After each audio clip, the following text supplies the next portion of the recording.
that behaviour continues, the Chair can ask an authorised officer or a member of Victoria Police to remove members of the public from the chamber. Thank you, and the Mayor will start the meeting shortly.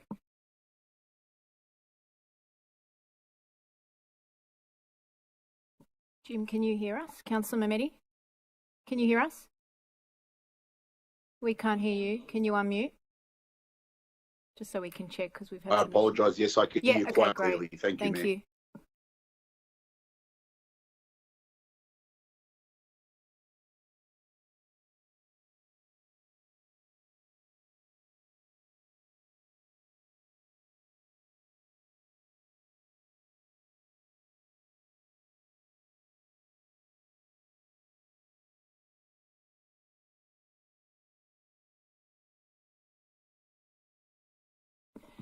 Good evening, everyone, and thank you for your patience. Welcome to the Council meeting for Monday, 22nd of July.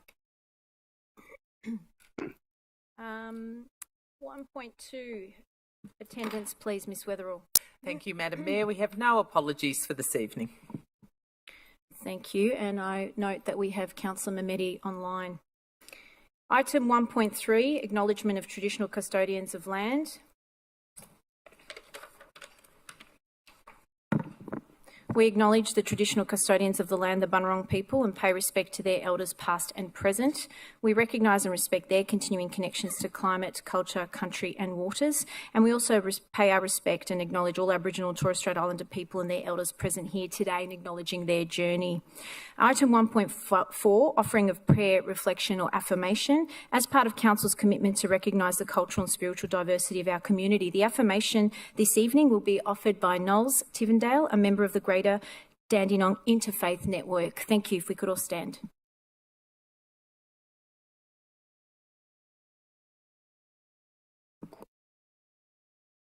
Happiest when I do that.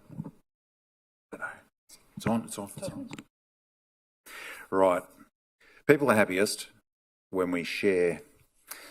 As a species, we've spent 200,000 years sharing food provisions, tools, experiences and knowledge. Sharing generates deep understanding between individuals and within communities. Sharing of wisdom, scarce resources and tools builds respect and reciprocity. Sharing with others and paying it forward encourages others to do the same and generates reinforcing positive experiences amongst our community. In its purest form, sharing is altruistic with no thought of payback or receiving something in return. Donations of goods or money, lending tools, paying tax, sharing vehicles, street libraries and volunteering are all great examples of sharing that can improve our own health, outlook and sense of connection with those around you. When we're born, Mother Nature owes us nothing. Many people strive to amass a set of possessions. Much of this process has significant impacts on the environment with minimal benefit to the individual, and even then for just a moment in time. This focus on gaining more stuff than other people undermines our own mental health. You'll never have more than others and you can never achieve that goal. People with moderate means living in more equitable societies are significantly happier than those who have more stuff and do not share it. The world over, countries with higher tax rates tend to be happier because the higher the tax paid, the more services the government provides to the population for free. The most efficient and happy societies share more. They pool their resources and share possessions, thereby maximising their utility and the service they can provide. By doing this, they create respect, understanding and deep connections across the community.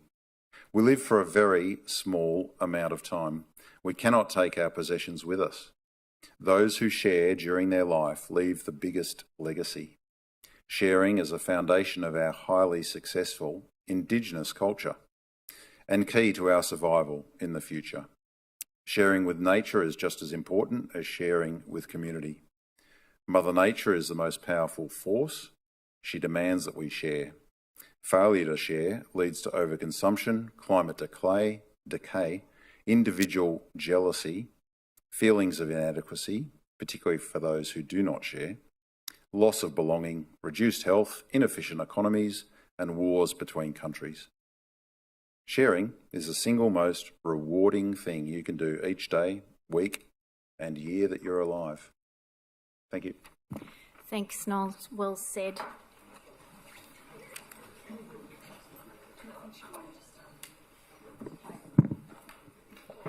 Item 1, if we could just have quiet in the chambers, please. Thank you. Item 1.5, confirmation of minutes of previous meetings. Can I get a mover, please? Thank you, Deputy Mayor Lim. Can I get a seconder? Thank you, Councillor Tan. Are there any questions? Is there any opposition? The item is carried. Item 1.6, disclosures of interest, please, Ms Weatherall. We don't have any this evening, Madam Mayor. Thank you. Item 2, Officers' Reports, Part 1. 2.1, Statutory Planning, Applications. 2.1.1, Planning Decisions issued by Planning Ministers Delegate June 2024. Can I get a mover, please? Happy to second. Thank you, Councillor Tan, and seconded by Councillor Dark. Are there any questions? Is there any opposition? That item is carried. Thank you. Item 2.1.2, Planning Delegated Decisions issued June 2024. Happy to move, Mayor. Thank you, Councillor Mehmeti. Seconded by Councillor Milkovich. Thank you. Are there any questions? Is there any opposition? The item is carried. Item 3, public question time, please, Ms Weatherall. Thank you, Madam Mayor. And we've got a few speakers this evening wanting to come up and ask their questions. Just as an instructive advice, if those people can please come up to the microphone there, ask their question, and an officer will answer. The first question is from Susan Smith of Dandenong and concerns Dandenong Community Hub. Is Susan here?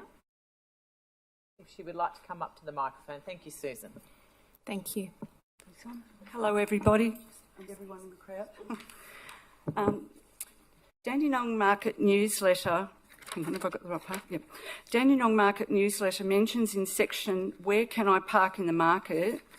I'll just have it there. States that there is plenty of cheap parking with 1,000 parking spaces at Dandenong Market, not only at the market but also in other nearby car parks, as well as a limited on-street parking around the precinct. Also, there are accessible parking spaces located in all car parks off Clough Street and King Street, including the multi-level car park, where ramp access is available.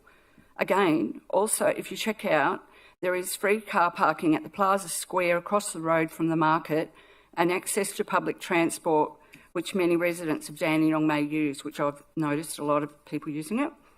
Knowing this, and in my experience, never ever in recent years of needing a park at or near the market has there ever been a lack of car parking spaces, and that's any day of the week, always having plentiful supply.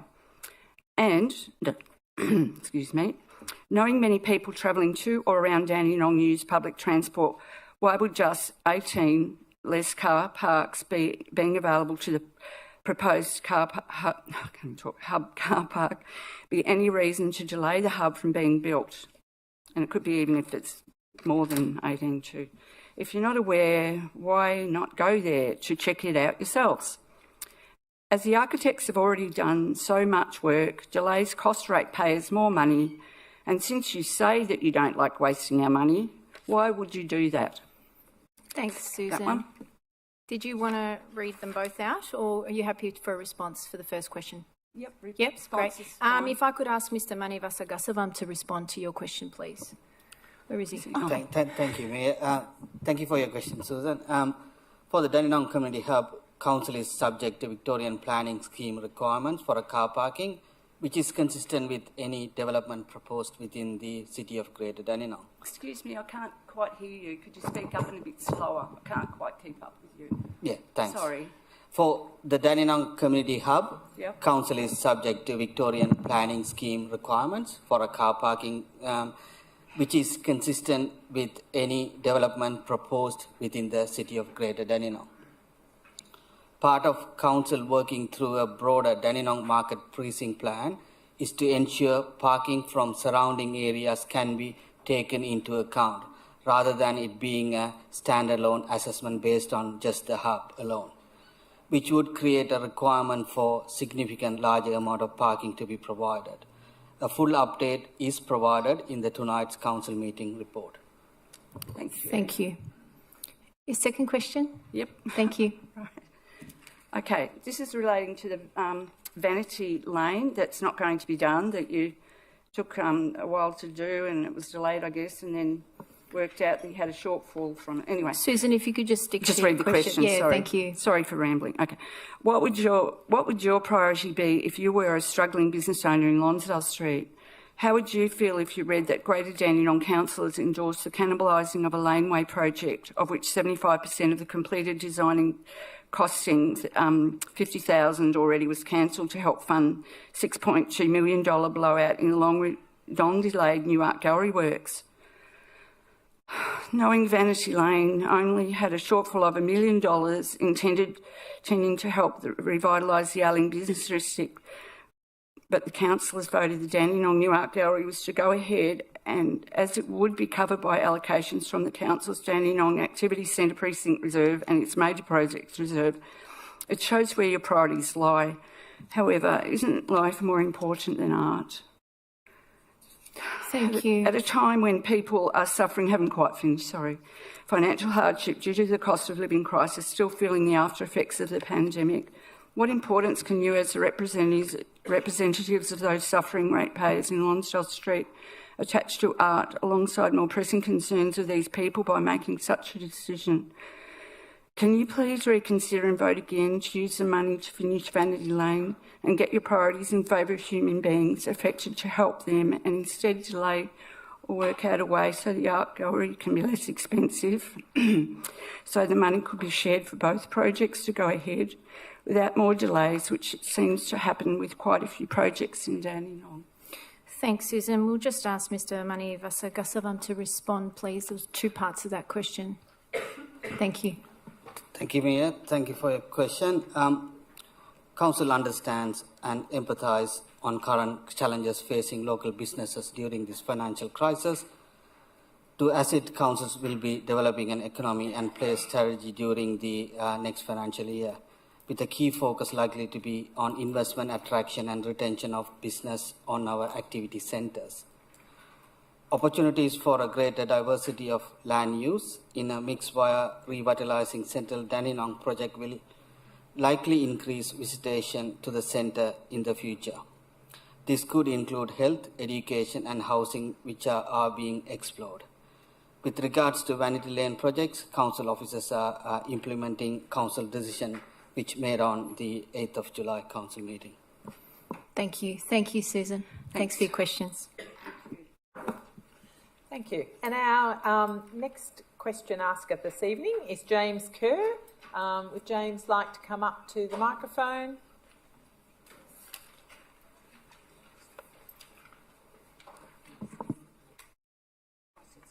Good evening. Thank you for the opportunity. Would Council consider partnering with Red Roost Sports and Hoops 24/7 to integrate basketball into the Gloria Pike Netball and Sporting Complex facility? Thank you, Mr Kerr. We'll need to take that on notice, and we really appreciate your question. Can I just ask one clarifying question? So is Red Roost Sports and Hoops a not-for-profit, or is it a for-profit? Red Roost Sports is an association by incorporation, and Hoops 24/7 is a for-profit business. Okay. All right. Thank you. Yes, ma'am. So, look, it's certainly something interesting to have a look at, and we'll come back to you with a written response once we've had a chance to consider it, and the officers may need to ask some additional questions as well. Thank you. Thank you for your time. Thanks for your question, James. Our next question is from Mrs Geraldine Gonsalves of Dandenong. Would she like to come up to the microphone, please? Thank you. Oops. My question is about the tree on my nature strip. On the 9th of July, the tree was felled, and there was no other tree work, trimming of branches or anything done on our whole street or on the park opposite, and we had no prior notice. So we were wondering why this happened, and I put that to council on the 10th.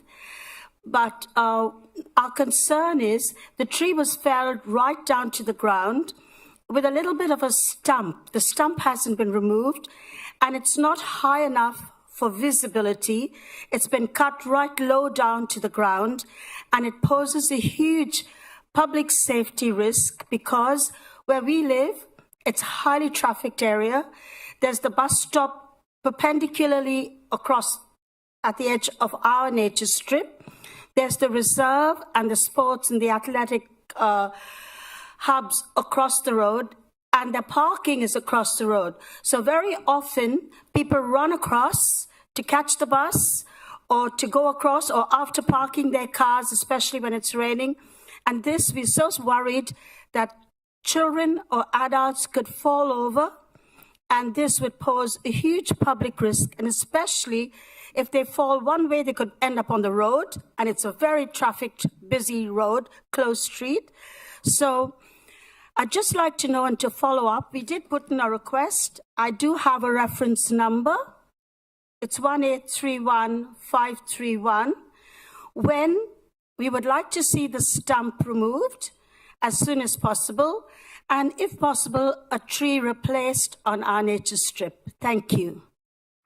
Thanks for the question. Thank you, Geraldine, and thank you for bringing that to our attention. Clearly, it's caused you and other residents in that area quite a bit of concern. We'll need to take it on notice this evening, but we will come back to you in the next couple of days and certainly look to remove the stump and work through a replacement tree as well. Thank you. Our next question is from Isabel Nash of Keysborough. Would she like to come up and ask her question on climate change?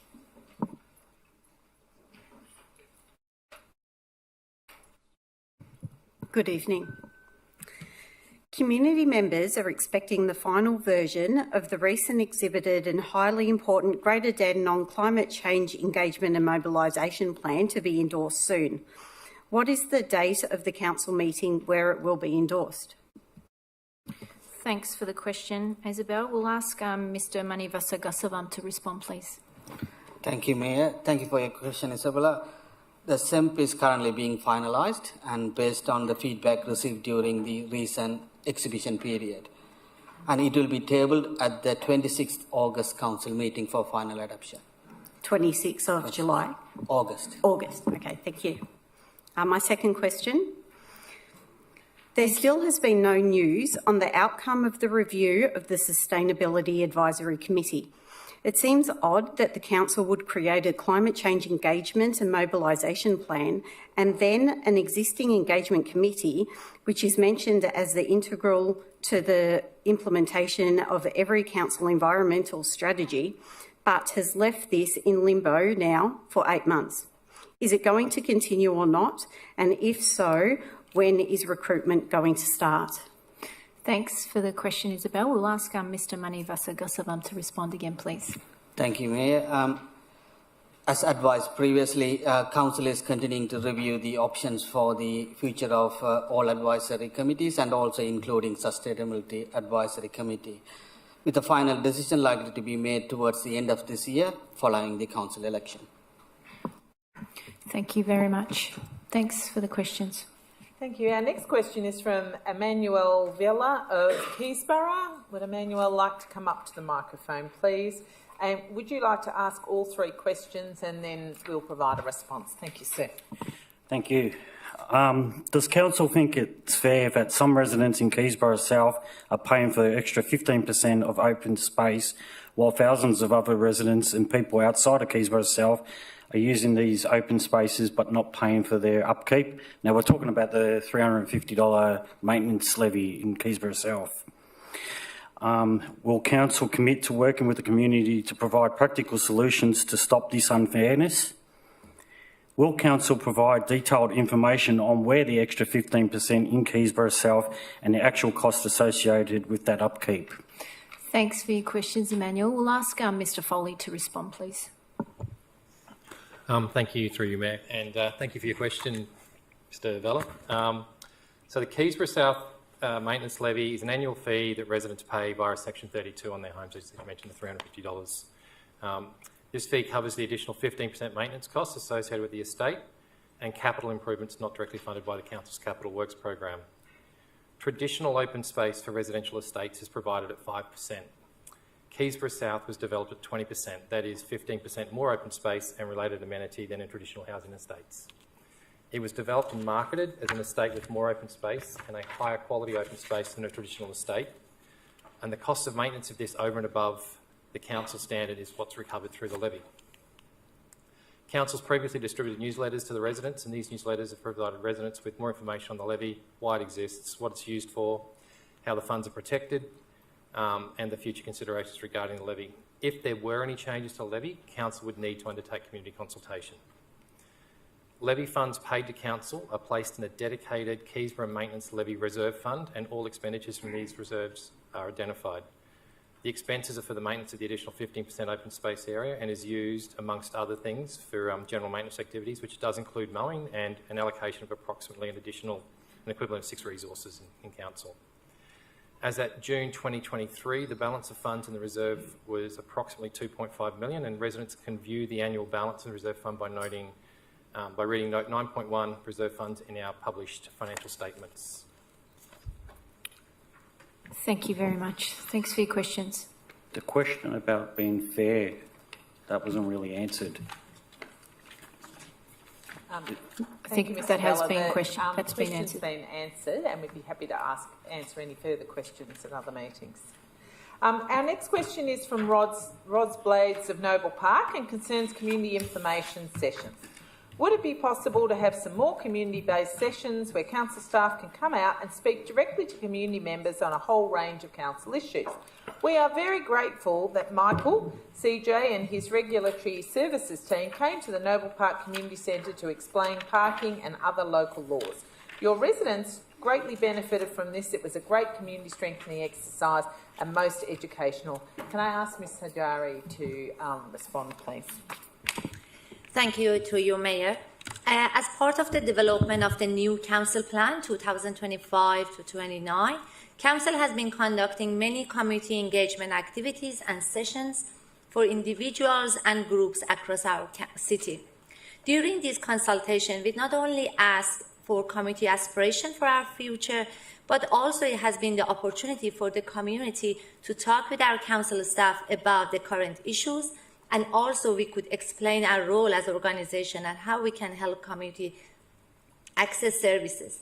As part of this engagement for the council plan, we consulted over 2,500 people since May when we started, and it includes 1,400 people from nearly 80 community groups. These groups have included health agencies, faith groups, cultural groups, advisory committees, neighbourhood houses and community centres. The engagements are continuing until the end of August, following with deliberate panels in October and November. Thank you. Thank you. We now have 2 questions from Pam Naylor of Noble Park. I'll read them both out and then ask Mr Manavasagasavam to respond. They concern Sandown Racecourse submission.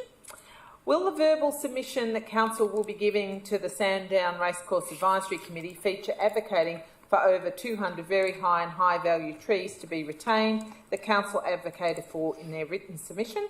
Ms Naylor's second question is, will the verbal submission that Council will be giving to the Sandown Racecourse Advisory Committee feature the climate adaptation and community resilience plan that Council advocated for in their written submission? Can I ask Mr Manavasagasavam to respond?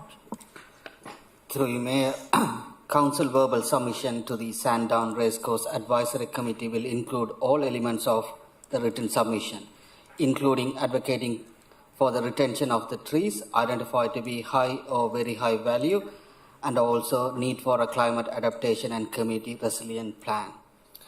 In relation to flood mapping, the flood mapping is planned for completion in 2025. The Greater Dandenong Flood Mapping Project is being delivered by Melbourne Water and Greater Dandenong Council. Melbourne Water is leading the project as the project manager. The project will provide maps indicating flood extents for the regional and local drainage networks in Greater Dandenong for a range of problem probable storm events. Thank you. Our next question is from Gay Guest of Keysborough and concerns flood mapping. What has Council learnt from the inundation at Willow Lodge on the 16th of July 2024, and when will fingers stop being pointed and appropriate action taken to prevent this type of threat? Will the same councillors get up and debate money costs repeatedly? Lives could have been lost only days after the last council meeting, showing that our councillors themselves do not have knowledge of the severity of flooding, or they've been totally ill-advised. Yet one councillor lamented when his area came under inundation in recent times how scary this was. This will occur annually if the proposal for Sandown Racecourse goes ahead without council and residents putting up a strong argument and not backing down against Melbourne Racing Club and state government. Has CGD, like Casey Council, started local flood mapping and asked Melbourne Water to complete its Dandenong flood mapping work to confirm the ultimate flood levels, and asked Melbourne Water to prioritise frequent maintenance, including desilting drains connecting urban catchments into the floodplain and managing water gates and debris better? Can I ask Mr Manavasagasavam to respond, please? Through you, Mayor. As I mentioned before, the flood mapping will be completed in 2025, and the project will provide maps indicating flood extent for the regional and also local drainage networks in Greater Dandenong for a range of probable storm events. Thank you. And our last question this evening is from Gay Guest as well, and concerns Keysborough Hub site. There is evidence of tree logs on the ground at the new Keysborough Hub site. Residents were told no trees would be lost on this site, in consultation that the playground would be built around them.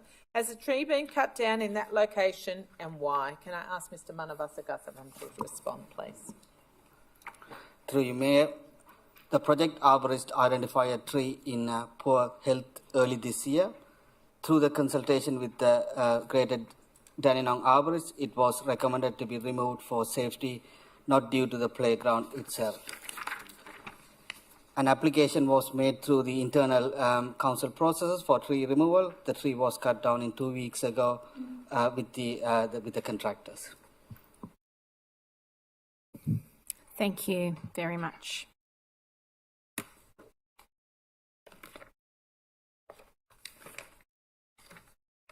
Thanks for all the questions, everyone. Item 4, Officers' Reports, Part 2, 4.1 Contracts, 4.1.1 Contract 2324 to 24 Perry Road Upgrade Stage 2. Is that moved by you, yes, Councillor Garrett? Seconded, Councillor Long. Are there any questions? Councillor Garrett.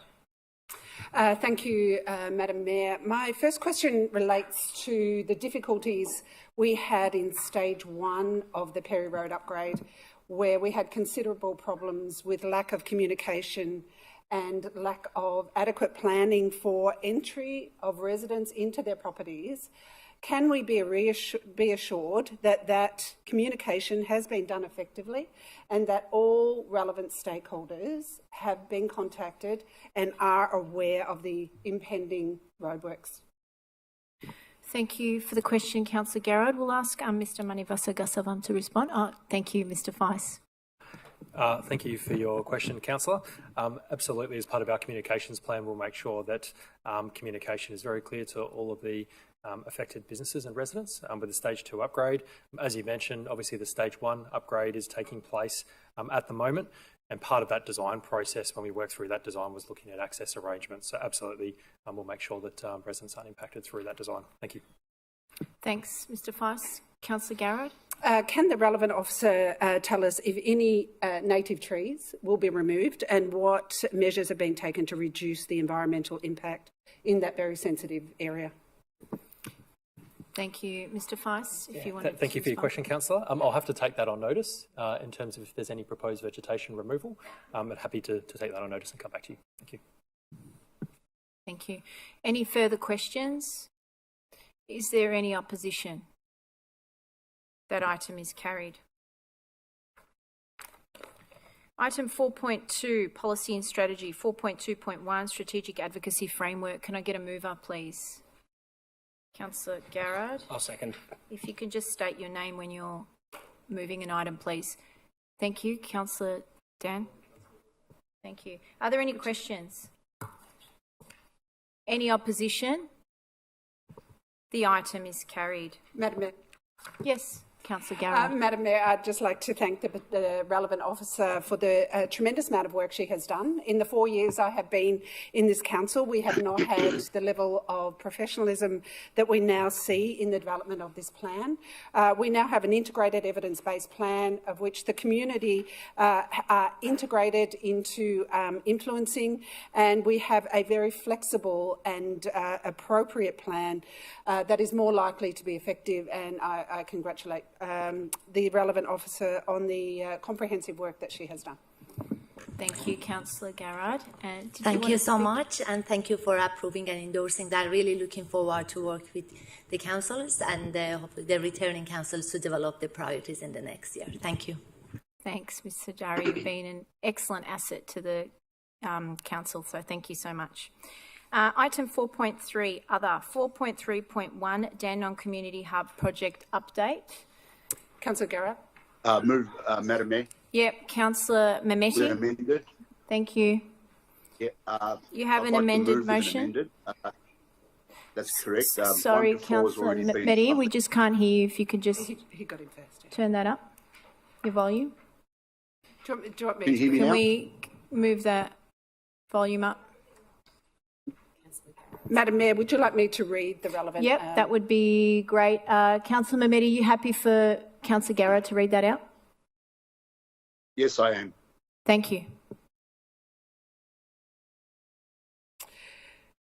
So the relevant amendment that the additional points on the recommendation or the amended motion are that notes the allocated design budget of 1.7 million remains in the 24-25 year, and note that the council commits to continuing the current design process.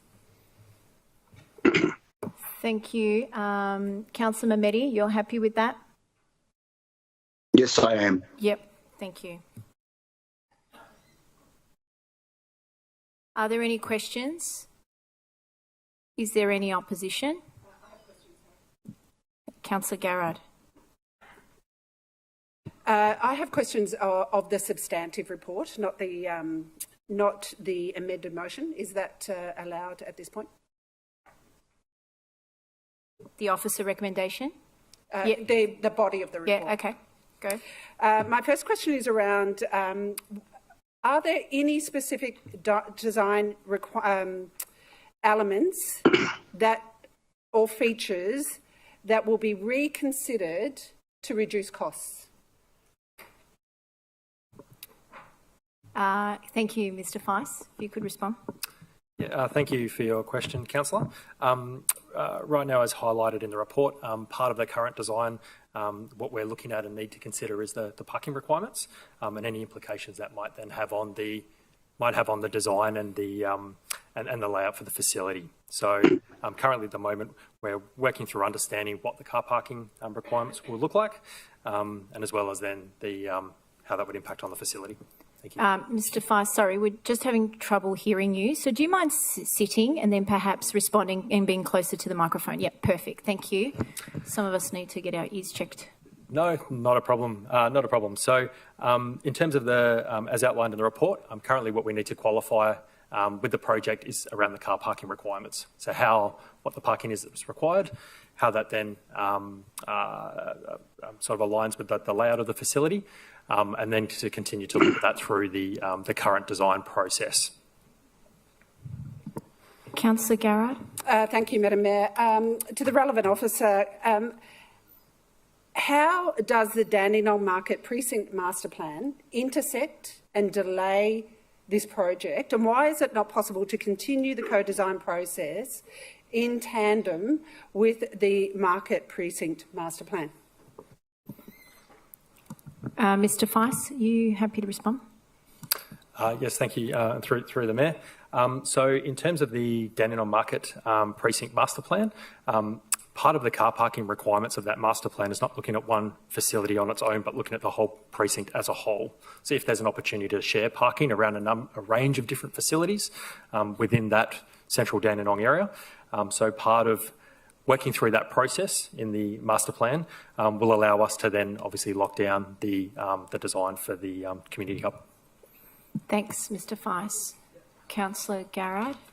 Thank you, Madam Mayor. To the relevant officer, so my question stands. What is the scope of the master plan for the market? How long will that take? Will it delay this continued co-design process further? And even though you are determining if there are parking spaces in the market, my substantive question about why the design of the actual building cannot continue whilst the master plan work is being done. Just give us a moment.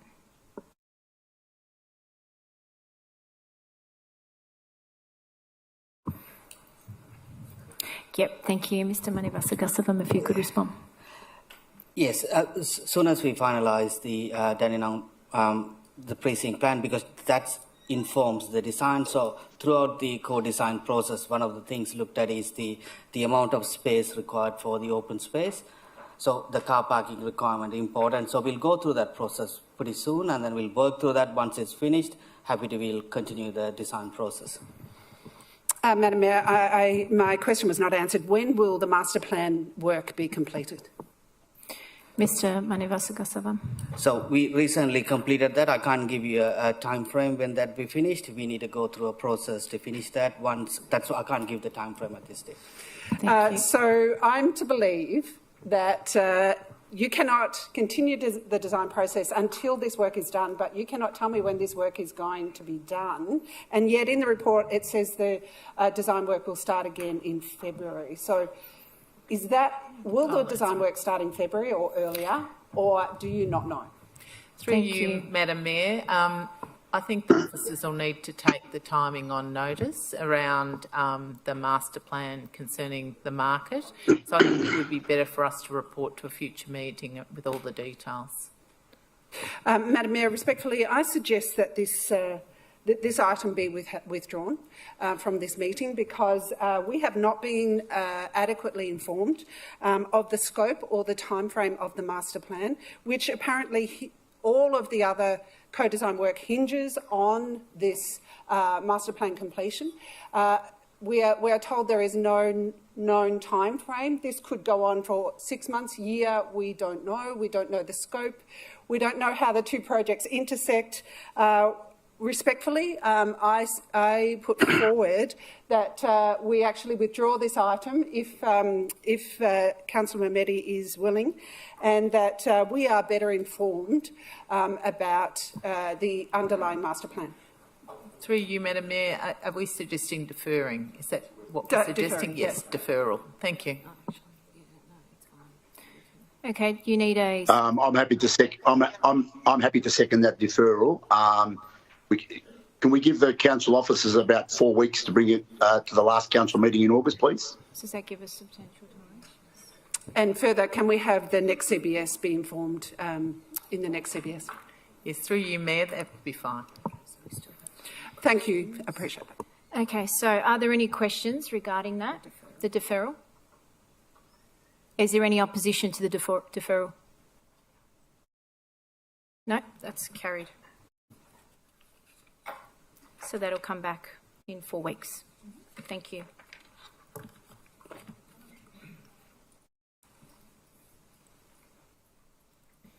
Item 4.3.2, response to notice of motion number 37, re-evaluation of meeting space allocation for Springvale District's Football Netball Club. Councillor O'Reilly. Yeah, thank you, Mayor. I have an alternate motion. I would like to move that. Mayor, I'll second that. Thank you.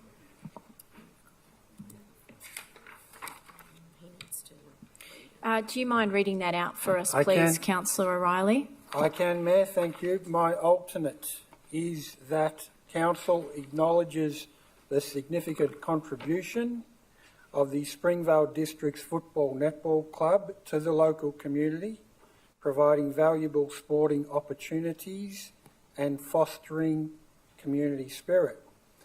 Number 2, endorses option 1, exclusive use through seasonal allocation in the attached report, it's in the agenda, allowing the club sole access to the community function room during the football season. Number 3, recognises that this arrangement will enable the club to maintain their setup throughout the season, thereby eliminating the burden on volunteers to set up and pack down their club memorabilia and furniture. Number 4, directs officers to initiate community and stakeholder consultation to assess the impact of this exclusive use on other potential users of the community function room in accordance with the Council's Community Engagement Planning Framework. Number 5, requests officers discuss with the club appropriate fees and charges for the exclusive use arrangement. And finally, number 6, reports back to Council on the outcomes of the community and stakeholder consultation and the financial implications of this exclusive use arrangement for final approval. That is the motion, Mayor. Thank you, Councillor Riley. Are there any questions regarding this alternate? Is there any opposition? No, that's carried. Thank you. Did you want to speak to that, Councillor O'Reilly? Yes, thank you, Mayor. Well, Springvale District's Football Netball Club is a magnificent club that has grown participation through dedicated and effective leadership. With the recent addition of 9 netball teams and new netball courts to Springvale Reserve, it has become untenable for the volunteers at the club to continually set up and pack down their equipment and facilities in the Springvale Reserve function room. What Council has just affirmed is that it is Council's intention to allocate the function room to the club for the season, as outlined in option 1 of the report in the agenda. I'm glad that the Council has affirmed this. This sends a signal to this club and to other clubs that when they are successful in growing participation in sport, and note this club in particular, the strong female participation, then they will be supported by Council. So we're not saying to clubs, grow but don't grow by too much. We will consider the hours and hours of work put in by volunteers, the dedicated time put in by good leaders. And I know you would know yourself, Mayor, as councillors would, that clubs like this really hinge on the strength and cohesiveness of their leadership. And this club is quite an extreme example of well-managed, growing. You can check their social media to see what's happening, and they're drawing in more and more people. And I'm glad that Council has endorsed the motion from here, and I wish the club all the best in the future. Thank you, Mayor. Thanks, Councillor O'Reilly. As a PE teacher and advocate for sport, I commend that motion. Councillor Deputy Mayor Lim. Thank you, Mayor. I support this notice of a motion as well, and I'm very passionate and very, very exciting for this club to stay for longer, as long as I can live. The reason I say it like that, because it's part of the history of Springvale. Like I said many times, we should expand the club. We should probably renovate the club to have a very unique room for the club only. The reason why, because nowadays we need sport all the time. It's not easy to let the sport grow as fast as like this, because people, especially young generation, addicted to screen that cause so much trouble to our community, to our society as well. Therefore, as a council, we should, provide in the future at any cost to provide a real club, probably the room for the club only, without moving backward and forward on the weekly basis like that. Please, for me, Greg, the president, and I try to work very hard to looking for community leader from business owner and also state and federal as well to get some fund to make sure the club have your own room permanently forever. Thank you. Thank you. Lots of supporters here this evening. Thank you. I'll move on to item 4.3.3, response to notice of motion number 38, LGBTIQA plus advisory committee. Can I get a mover, please? Rhonda Garrett. Councillor Garrett. Thank you, Councillor Garrett. Can I get a seconder, please? Councillor Dan. Thank you. Councillor Dan. Are there any questions? Question, Councillor Garrett. Thank you, Madam Mayor, and I thank the officers that have worked so quickly getting the terms of reference together. My question is around the methods for dissemination, how the public consultation period will encompass broad and inclusive feedback on the draft terms of reference, and when will this come back to the council meeting for approval? Thank you. We'll ask Ms Hajari to respond, please, and thank you. To you, Mayor, and thank you for the question. As outlined in the report, so depending on the endorsement of this draft UR, we already set up the page for the committee consultation through their engagement platform, which is Pinpoint, and will be open tomorrow. And in line with our strategic engagement policy, it will run for 4 weeks.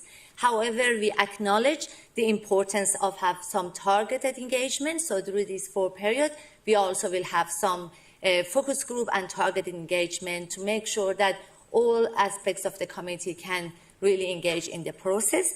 After we receive the engagement should finish 20 of August. And on the council meeting of 26th of August, we will bring back the finalised term of reference based on the engagement outcome, and we will ask for endorsement by the council. Thank you. Thank you, Ms Hajari. Any further questions? Is there any opposition? That item is carried. Thank you. Item 4.3.4, report on matters discussed at council briefing sessions and pre-council meetings. Can I get a mover, please? I'm happy to move, Mayor. Thank you. Deputy Mayor Lim. And seconded by Councillor Long. Are there any questions? Is there any opposition? That item is carried. Thank you. Item 4.3.5, list of registered correspondence to mayors and councillors. Can I get a mover, please? Move it, thanks. Thank Happy you. to move, Councillor Mameti. Thank you, Councillor Tan, and seconded by Councillor Mameti. Are there any questions? Madam Mayor. Councillor Garrard. Madam Mayor, I note that there was some correspondence to the Mayor from William Williams regarding some inappropriate behaviour that at Tatterson's Park. The request was around which soccer teams were using the park, but his fundamental issue is around smoking behaviour and inappropriate behaviour of dogs there. Are we able to get a officer to liaise with Mr William Williams in order to ensure the safety? They have a lot of small children using the facilities, and it would be great if the officer could work with the community. Yeah, thank you, Mayor. Ms. Yeah, Weatherer. we'd be happy to do that, Councillor Gara. Thank you. Any further questions? Is there any opposition? That item is carried. Item 4.3.6, draft minutes of Arts Advisory Board meeting 28th of May 2024. Can I get Happy a to mover, move. please? Thank you, Councillor Dark. Is there a seconder, Seconder. please? Happy to second. Thank you, Councillor Tan. Just snuck in. Any questions? Any opposition? That item is carried. Item 4.3.7, draft minutes of Springvale Community Hub Committee meeting 4th of April 2024. Yep, Can I I'm get happy with move. Thank you, Councillor Deputy Mayor Lim. Can I get a seconder? Thank you, Councillor Trong. Are there any questions? Is there any opposition? That item is carried. Thank you. Item 5, notices of motion. 5.1, notice of motion number 39, enhancing transparency mayoral election processes. Councillor Garrard. Seconder. Someone seconding it?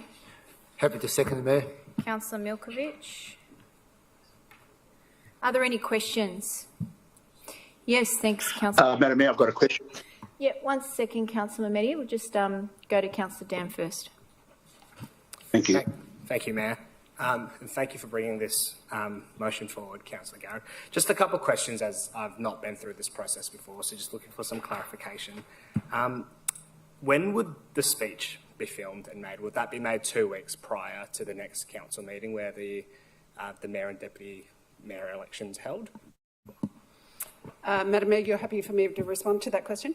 The notice of motion, Councillor Dan, thank you for your question, states that the speeches by the candidates, so those who put their hands up to be deputy mayor or mayor, will make a 3-minute speech, and that will be made available on the website prior to the vote for those positions. So whatever the implementation of that, that's really at the discretion of the officers. But the important point is that the public have time to view that before the actual election, so that all candidates will commit to making that 3-minute speech. Because this will assist with the transparency so that the residents know what the vision though candidates have for our city, what their skills are and what they offer to the city. Unfortunately, in the 4 years I have been on this council, that has never happened. I have never heard a prospective mayor or deputy mayor make the case for why they should be mayor or deputy mayor, and I think it's to the detriment of our community not to see that. And I think it's the least that the candidates could be done in the interests of transparency. Thank you. Councillor Mehdi. I'm just concerned about if we do this, that it'll discourage people nominating for deputy mayor or mayor. In the past, probably not this council term, mayors and deputy mayors have had the opportunity to make a speech in front of their colleagues in a private room. So where councillors are in one room and the councillors have an opportunity to make a speech and let their colleagues know what they're standing for and what they want to run for that year as deputy mayor or mayor if they're elected. My concern is it might discourage councillors. Has Councillor Garrard thought about that? Thank you, Councillor Mehdi. I absolutely have. And just yesterday I was coaching my 14-year-old daughter who is standing to be prefect at her school. She had no problem being filmed. She had no problem standing up in front of people and declaring why she was the best person. And I think it's the very least, if you feel you are the best person, and these are very powerful positions, and we know that there has not been a lot of transparency in the past, and we don't want deals done behind closed doors, and that's actually how it's been happened. And that's actually why we are putting this forward to stop deals being done behind doors so that nobody knows. And I have to say, as a councillor, no one has ever stood in front of me in 4 years and said why they were the best person. And I still don't know why some mayors and deputy mayors were elected. So in the interests of transparency, I think if my 14-year-old daughter can do it, I think that anyone who puts their hand up for very highly paid, very influential positions, it's the very least that they can do. And if they don't want to do that, perhaps they need to reconsider whether they are a worthy candidate. Thanks, Councillor Garrard. Any further questions? Any questions? One more question, Madam Mayor. Yes, Councillor Mehdi. We'll just wait for... Will the report come back to council on this? Or because what I was thinking is if there's a nomination on the table at the council meeting when there's elected mayor or deputy mayor, that also is an opportunity for people before the nominations to actually stand up and be transparent in front of the councillors and in the chamber in front of the community. Would that be the best and appropriate time to make that speech before the councillors make a decision? Because in a pre-recording video, it's different when you do it on a pre-recording video or when you do it live in a council chamber. Would Councillor Garrard think that it would be better done in the council chambers before the vote, where everybody can be listening and it would be totally transparent and give the councillors an opportunity to vote after the councillors have made a speech? Thank you for your question, Councillor Mehmedi. I don't think the two are exclusive. I think that we can have everyone that puts their hand up can make a 3-minute speech that is put on the website. But in addition, on the night, councillors or the candidates can also repeat their speech. And certainly if there is a change of vote or if in the last minute another candidate emerges, that speech could be made in the meeting. The important point is that as residents, and we are all residents, we get to see the calibre of the candidates and that they have the skills and a vision for our city before they take on the highly powerful and influential positions of mayor and deputy mayor. So I would say that both are possible and they're not exclusive. And I would absolutely encourage people to also make speeches in the chamber on the night as well. Any further questions? Thanks, Councillor Riley. That's all. Thanks, Councillor Mehmedi. Thank you, Mayor. Yeah, just on, because we've had a whole lot of questions on how this is actually going to be implemented. Councillor Garrard said that, well, my understanding of the process is that you don't have to nominate for mayor or deputy mayor until the statutory council meeting. That is when it's decided. So, like, are you saying that people have to nominate or express their intention to nominate in time for them to be recorded and then put on the website? That's the first part of the question. And secondly, I'm just trying to figure out what the intentions of or what change you're trying to drive by. Is this so because the public don't elect these positions, councillors do? So by putting them up on a public website, are you then thinking that the public will influence councillors that are voting to support a particular candidate for deputy mayor or mayor? Thank you, Madam Mayor, for the opportunity to respond. The implementation we will leave to the appropriate officers. It would not take long to film. It can be filmed on an iPhone and put up immediately prior to the meeting. I think the implementation details can be worked out and I would leave that to the experts. To your question about what is the intent is to understand who is voted for and why. In 4 years, I have never understood how the mayors and deputy mayors have been voted. And I assumed before I became a candidate, and I feel as if I asked anyone here tonight, do you assume that everybody sitting here is eligible to be mayor and deputy mayor? And do you assume that each person that stands makes a pitch and delivers a vision that people openly vote for? That was my assumption. And I think that would be the assumption of the community. That is not how it happens. Deals are done in the dark, behind closed doors. No one quite knows. Not everyone is really eligible. And that is not democratic and that is not transparent. And it means we do not necessarily get the best and most capable people to be mayor and deputy mayor. So it is about transparency. You say that the councillors vote, but we vote on behalf of the community. We want the best person here, the most capable person, to hold the powerful positions. So this process is to aid that and make sure that residents who pay us, who pay for everything here, for whom we act on, see who is being voted for, why they're being voted for, and whether they are actually the best candidates.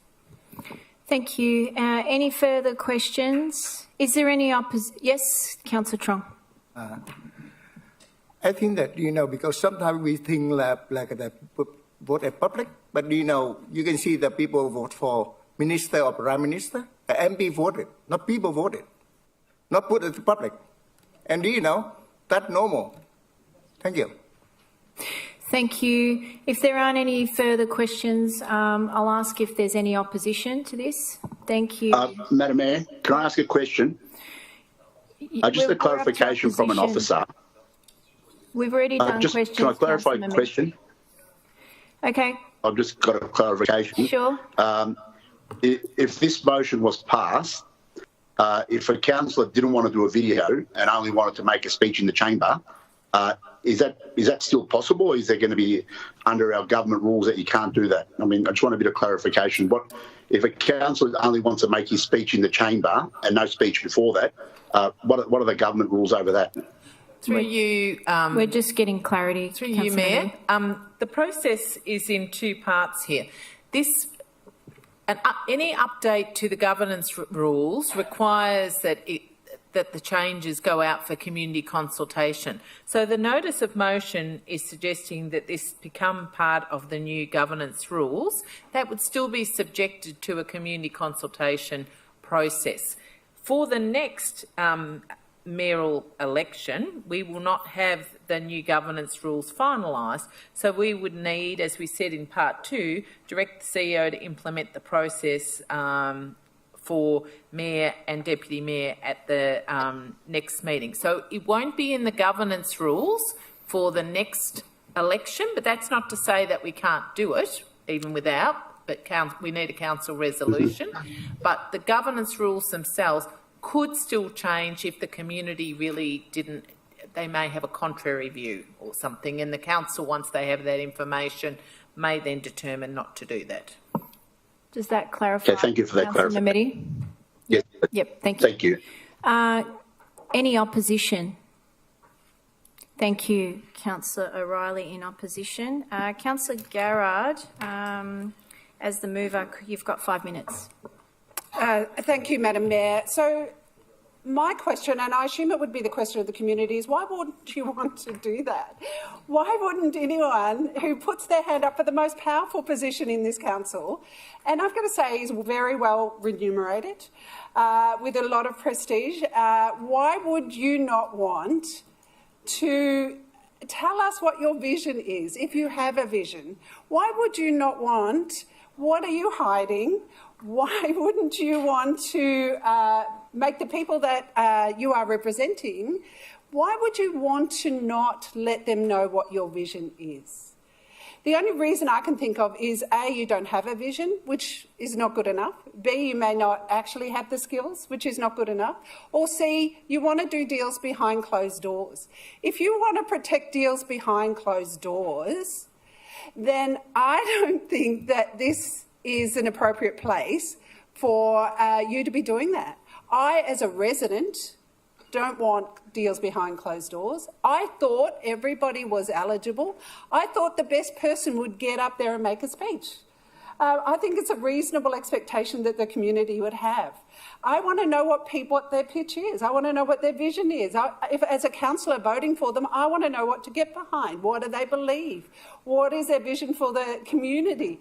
What are they going to achieve in their mayoral year or their deputy mayoral year?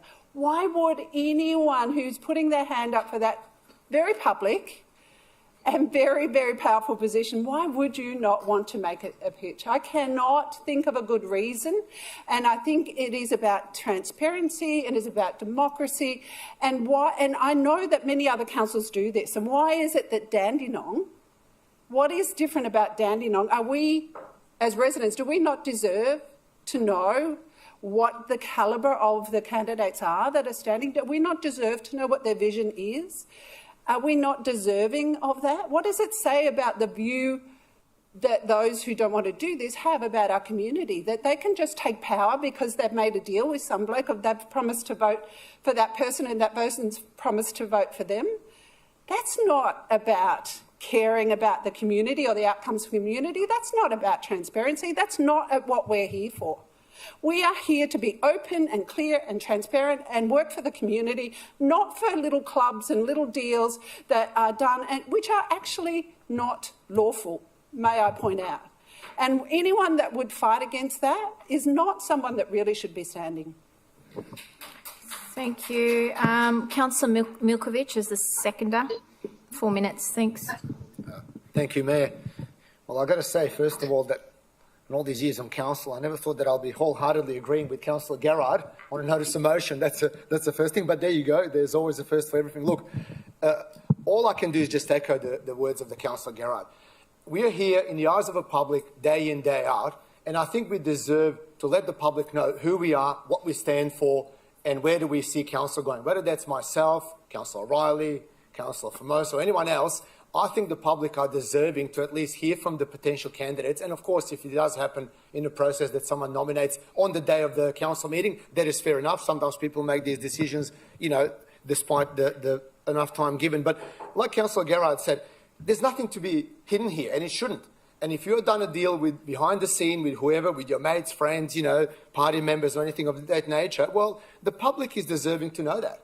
And if you stand against this notice of motion, well, that is saying that you are basically hiding the most powerful and privileged position this council offers to us as councillors, and you really don't want to be heard as to what your vision is, as to what your capabilities are, as to how passionate you are. You have merely been put up in that position by your mates or party mates or, you know, or your friends on the council.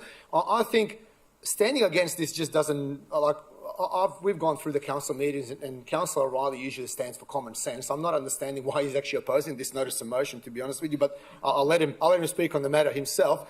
I would be thinking that everybody, all our residents, all our council, we're happy to support this, to say, well, this is who I am. I want to stand for a mayor or deputy mayor or any one of us to say, this is what I'm bringing to the table. This is why you should put me up. And whether that's councillors being influenced by our residents to vote one way or the other, that doesn't matter, or is it our personal belief? But hiding, it's really frivolous and trivial. You should be able to stand up, and if you're not ready to stand in a council meeting or before the council meeting and record a couple of minutes in video, how are you going to do a speech at a major event?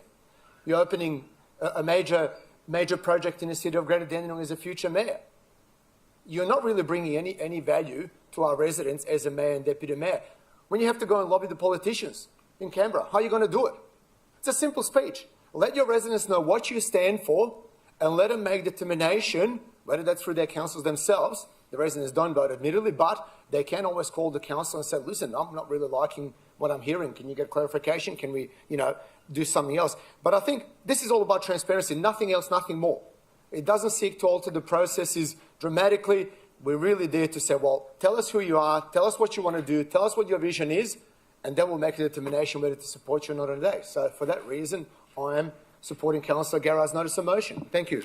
Thanks, Councillor Milkovich. We'll go to Councillor O'Reilly as the first opposition to speak. Thank you. Thank you, Mayor. Well, I'm glad that Councillor Milkovich said that I normally exhibit common sense, and I believe I am in this case by opposing this motion, Mayor. And the reason is that the motion will not affect any of the factors that have been alleged by councillors that have spoken in favour of the motion. What the motion boils down to is that it's effectively optional for a candidate to have themselves filmed and put on the Greater Dandenong website. So we can do that now. Like I can film myself and put myself on my own website, which probably gets more viewers than Greater Dandenong website. No offence, Mayor,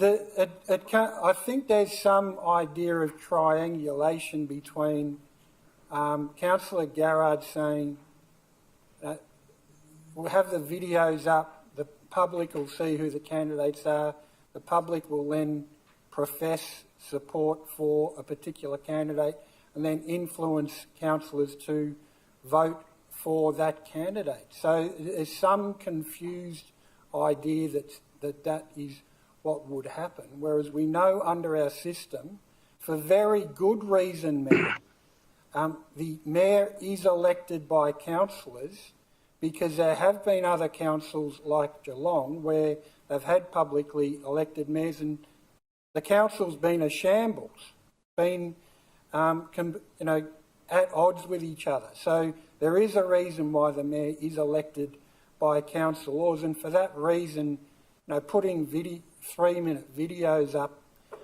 is not going to achieve anything. So, look, if this motion succeeds or fails, it won't make much difference, and that is my point. So it'll just come down to you can voluntarily put your video up on Greater Dandenong website, and then the Mayor will still be elected by a majority of councillors anyway. So in the interests of efficiency, I just don't think it's worth proceeding with. Thank you, Mayor.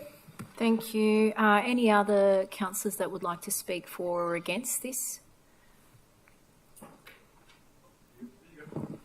Thank you, Mayor. I just want to clarify, so with our current process, ongoing process, whoever want to get elected as mayor or deputy mayor, they do have to make a speech in front of their whole councillors in terms of getting, getting votes for them. So obviously they need to make a speech of what they standing for, what's their vision. So in terms of making someone to film and put on the website, for some reason, this is about democracy as well. So if that person didn't get elected, it's just gonna feel bad for them. So I feel like you do gonna make a speech. If you win or not on a day, you're still gonna make a speech. But to get someone film and then get embarrassed on a website, it's not a good idea. Thank you. Thanks, Councillor Tan. Councillor Dark. Thank you, Mayor. Mayor, I thought about this motion when Councillor Garrett raised it with me, and I understand exactly where she's coming from, which is why I'm going to support it tonight. But I think in some extent it is frivolous to be able to make a decision, because in the case that's been on this term, the decision's always made behind closed doors. There is no question about that.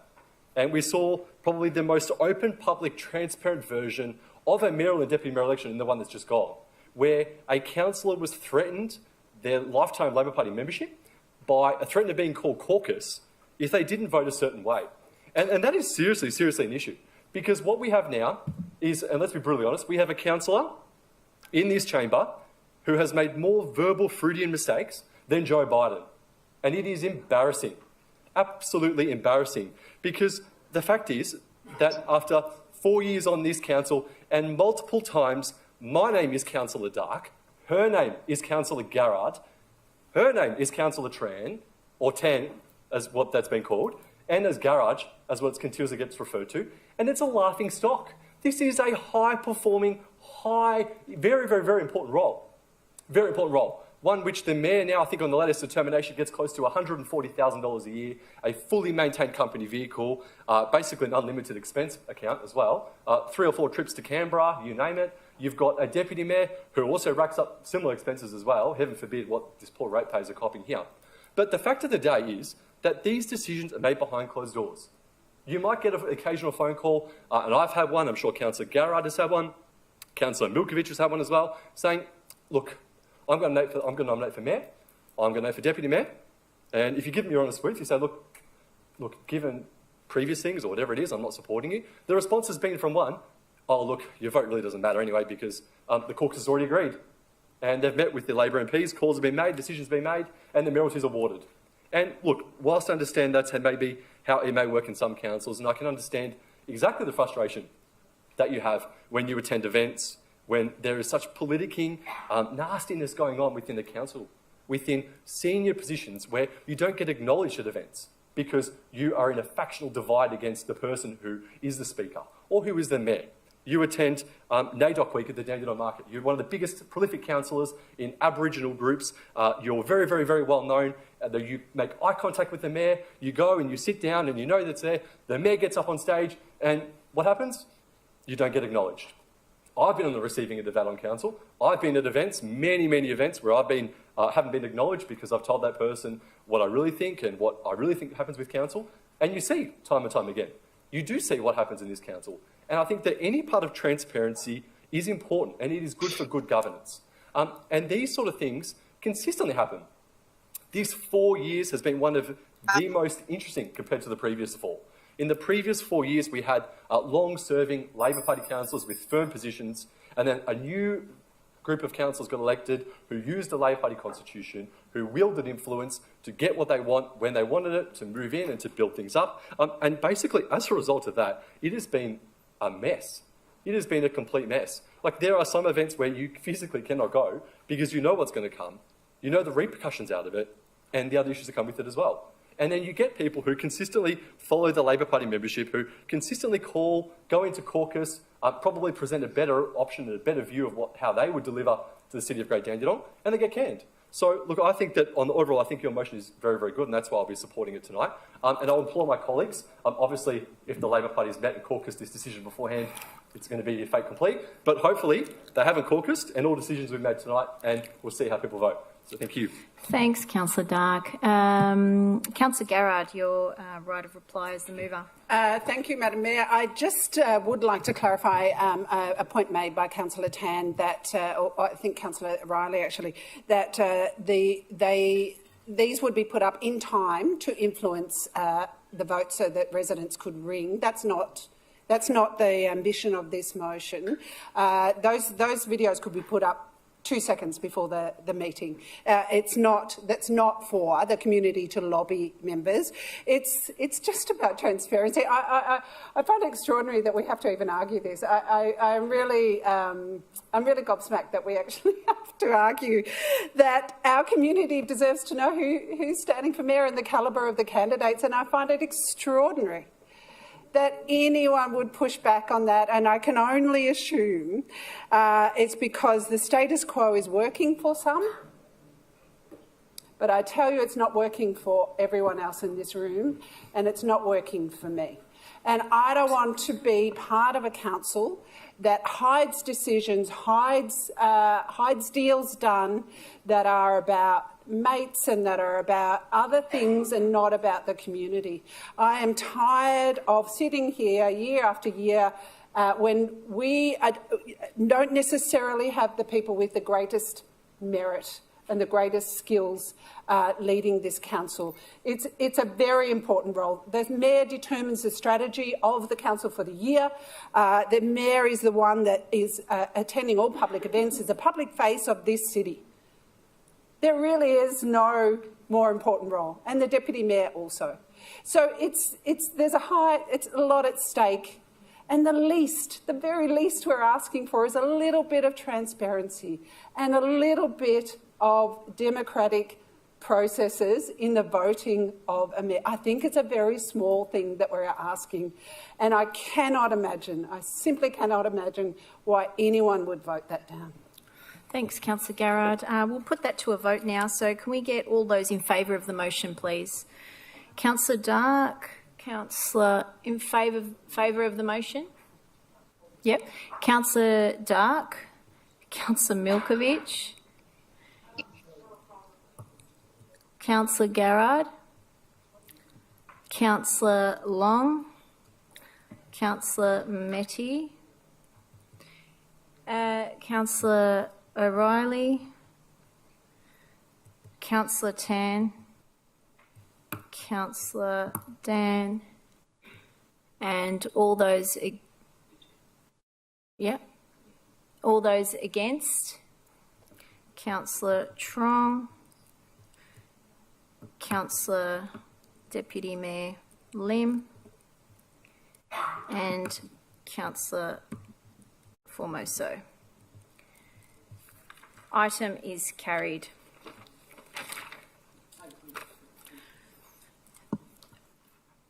No? Okay. Item 6, reports from councillors, delegated members and councillor questions. Councillor Dark, we'll start with you, please.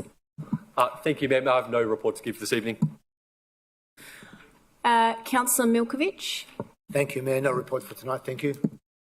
Councillor Garrard.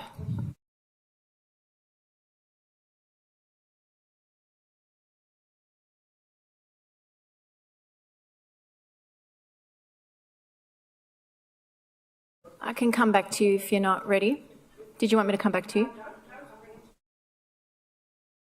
My question is regarding council questions.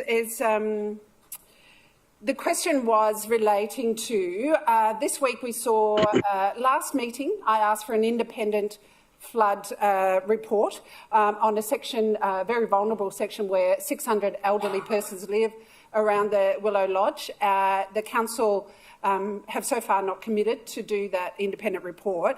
The next day, we saw that area flooding, or the day after, and there was, as reported in the paper today, 3 days of confusion over the jurisdiction of whose role it was between the council, Melbourne Water and the Transport Authority, whose job it was to clear debris from a lane, a channel that would stop the flooding. And for those 3 days, the residents of Willow Lodge watched the water rising around them.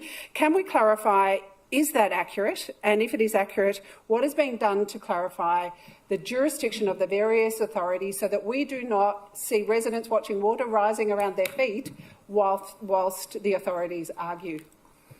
Thank you. We'll ask Mr Manivasagasavam to respond, please. Mr Feist, sorry. Thanks. Thank you. Thank you for your question, Councillor Garrard. So with the flooding that took place earlier last week, Tuesday last week, in terms of what was put out in the media, not sure where that's come from in terms of debris. I believe that article has since been corrected by that particular media outlet. We are aware, our council is aware, that when that took place, there's a number of different assets in that area, retarding basins, drains and pipes that contribute to the whole drainage in that area. So as soon as council was alerted to issues on Tuesday, we formed part of an emergency management response that was led through VicPol and the SES and all the authorities as part of that process. Early in that week, we identified that there was a number of different assets from different authorities, and we believe that the issue is with a valve within an existing drainage pipe that connects the drainage in that area. So council officers actually attended the site a few days later, once the water has subsided, just to check on all of the infrastructure, regardless of the authority and who was involved, to make sure that it was all operating correctly, and working in partnership with the Willow Lodge, understanding they've got a flood management plan in place as well for that facility. Thank you. Thank you, Mr. Thank you, Madam Mayor. I'm not sure I got clarification whether there was any truth to there was debris to be cleared and whether there was confusion. As I say, that has been reported today. Can we just have, yes, there was confusion, there was delay, but now we have that sorted? Thank you, Mr. Feist. Yeah, thank you for your question. No confusion. Once again, I don't know where the reports came from with debris blocking the drain. Yes, I can't talk to where that's come from, but it hasn't been from council officers. We've worked with the other authorities, investigated what we believe the issue to be, and we continue to work with those authorities. So I can't comment on where that information has come from, but it certainly isn't council officers. Thank you. Thank you. Thank you, Mr. Feist. Yeah, I think there were quotes from the other authorities in the local paper, so maybe we could follow that up. My next question is a follow-up question from an earlier question regarding the Keysborough South levy. We have recently learned from information provided to us that only 5,000 residents pay the Keysborough South levy, which is around $360 a year, to maintain what is considered extra 15% open space.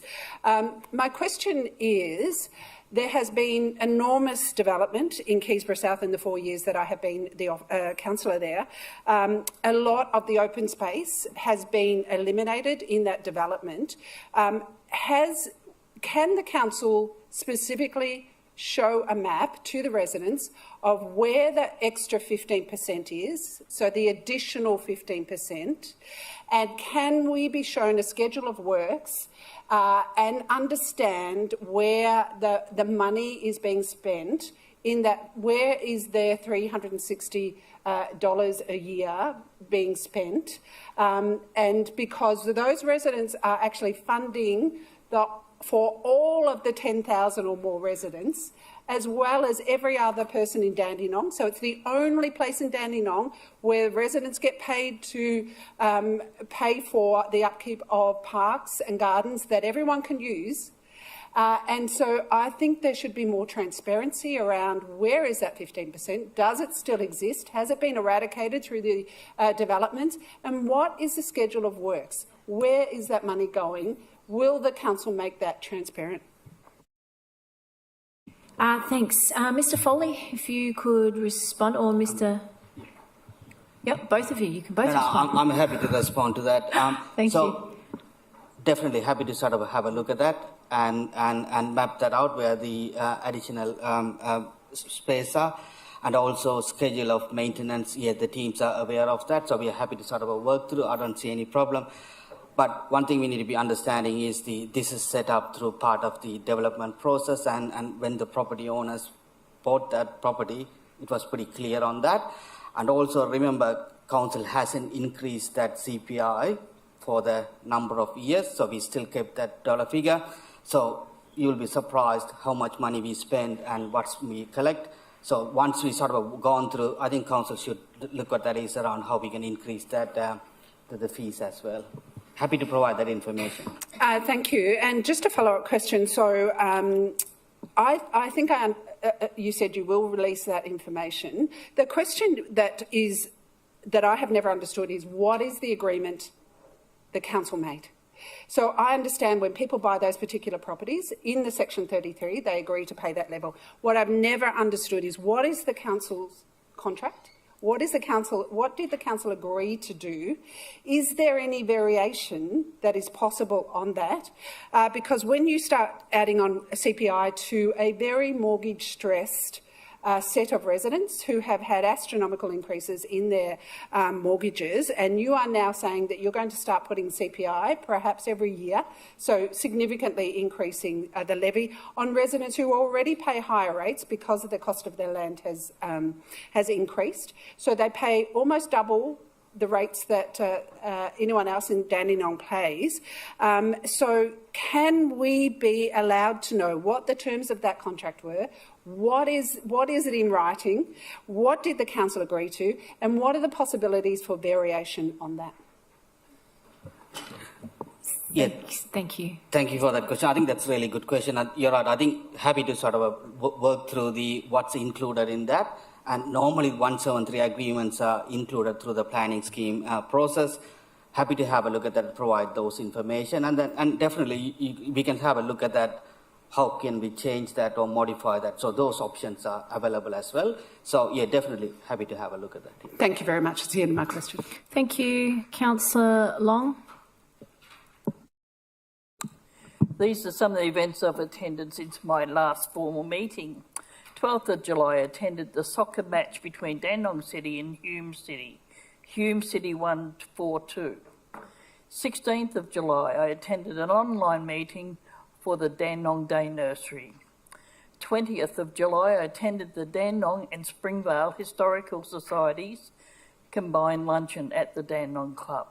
Guest speaker was former Dandenong Mayor and Councillor Christine Ware, who spoke about the history of the Dandenong netball facilities and the Gloria Pike Pavilion at Greaves Reserve, which was named after her mother. I've got one question. The Dandenong Agricultural and Pastoral Society have approached me about the need for an electrical upgrade. The system they have now is not working, and last year they had to hire generators for the show, which were very expensive. They are also looking for more financial help from the council. Could someone please look into this and keep me in the loop? Yes, through you, Mayor. Thank you, Councillor Long, for that question. We'll be happy to take that on notice. Thank you. Thank you. Councillor Mehmeti, please.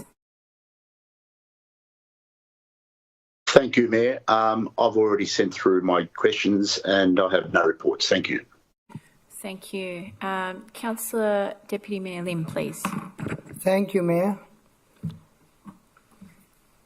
The last fortnight was very busy, actually. Just make a quick one already emailed to the government as well On the Monday, the 8th of July, I had a bit of chance to tour Springvale Activity Centre with a maintenance manager.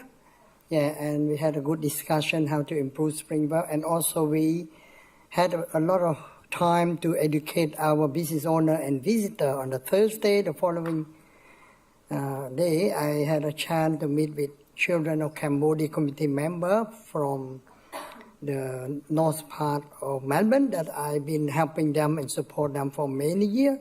They just run by our, former dean of pharmacy school, professor from Monash University, whatever. And the next one, I just had a chance to attend what we call annual commemoration of the genocide in Srebrenica at Bosnian Islamic Center, Novo Park.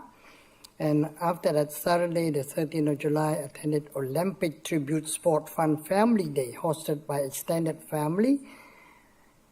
And actually, it's a great activity, one that I really want our council to encourage all the residents of our city, and not just that, probably right across Australia, because this is a great one that a lot of kids, a lot of disabled kids as well attend this Olympic tribute sport fun.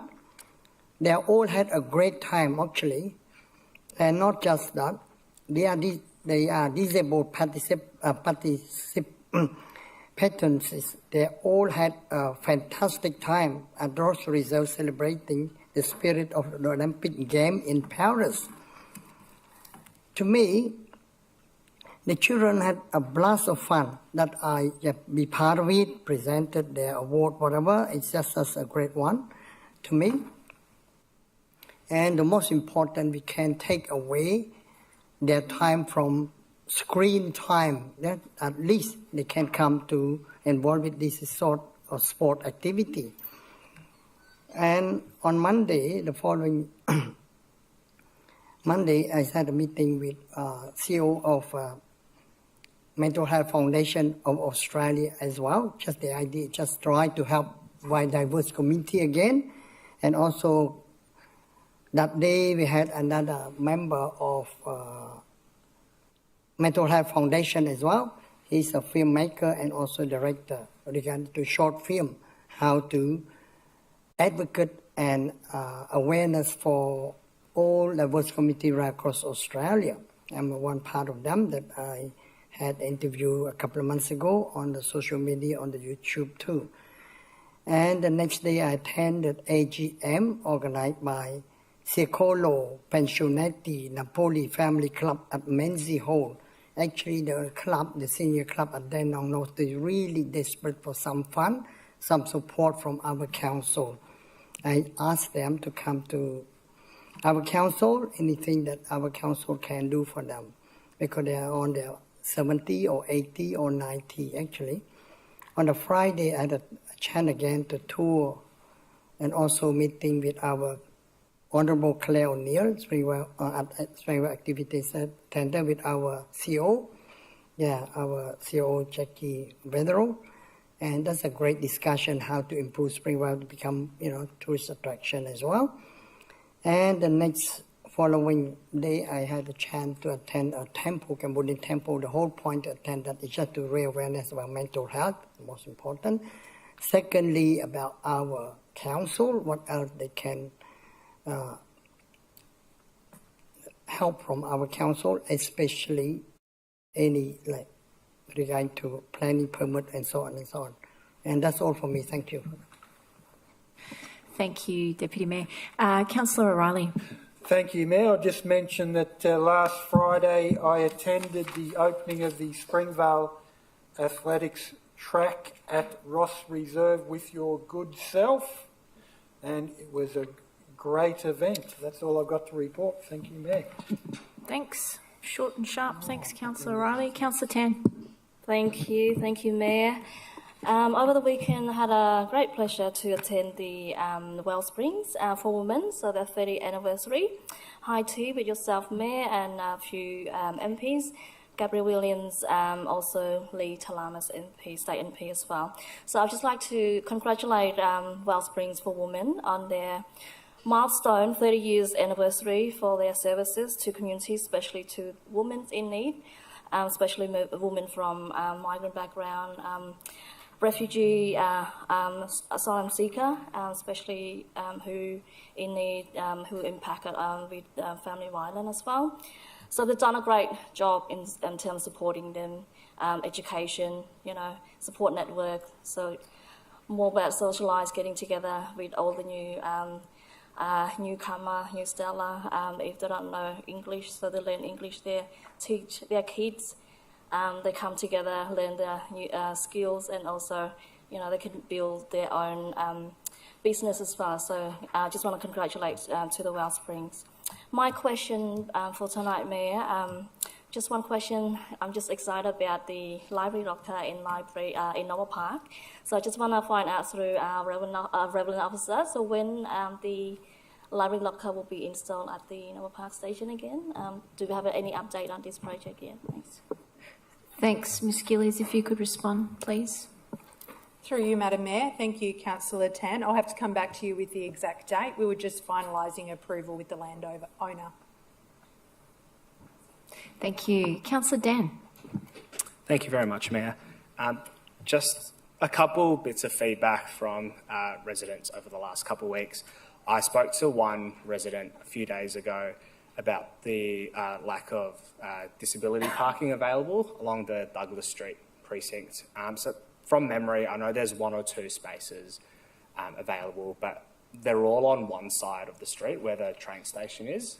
So for those that want to access Commonwealth Bank, for example, or the shops that are on the other side, that's caused a bit of difficulty. I know that that's already quite congested area as well, but I just wanted to pass that on in case there were any planning changes going forward in the future as well.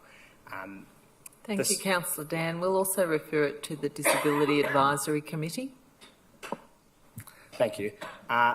One other thing as well, I've spoken to a resident who lives around where Ryder Street and Langold Court is. That's where Heatherton Road and the Princess Highway and the M3 all intersect. There's a lot of rubbish that is constantly flying around there as well.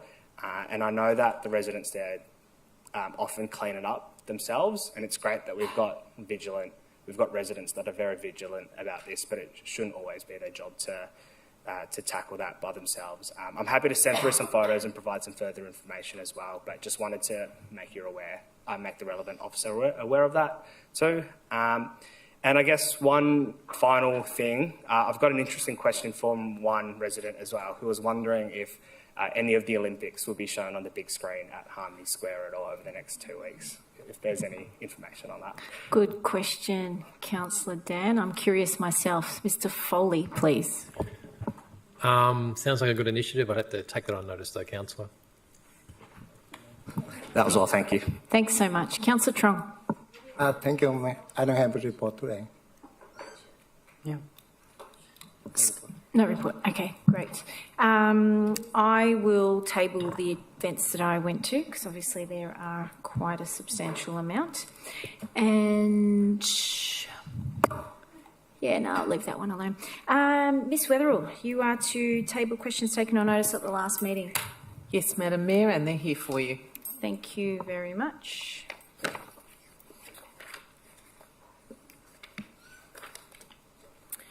Item 7, urgent business. As there is no urgent business, we move on to item 8, confidential business.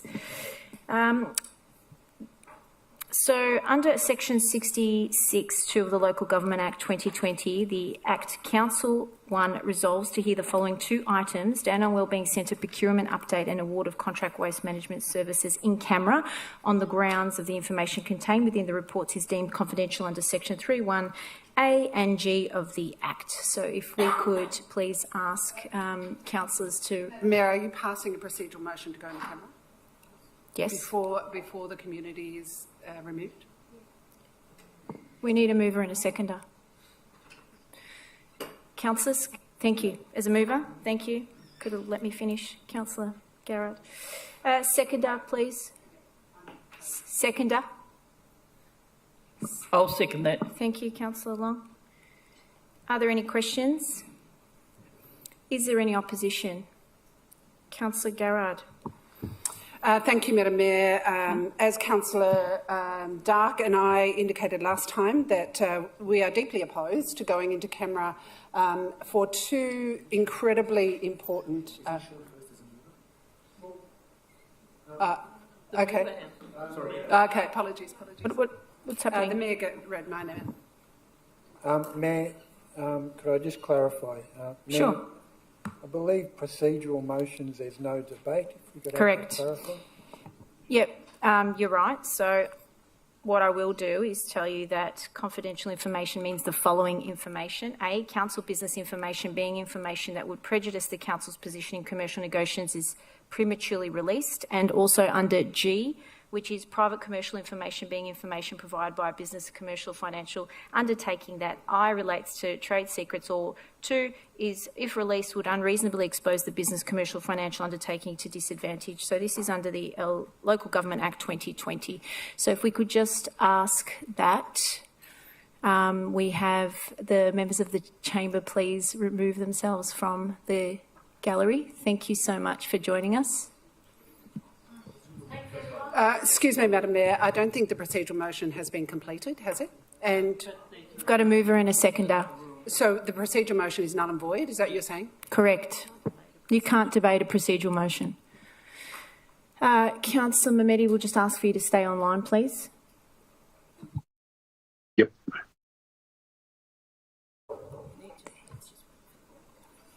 And if we could just switch off the webcast, please. Thank you.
Thank you. So welcome back. We're moving on to item 9, close of business, which we are doing at 9:47 p.m. Thank you very much and good night.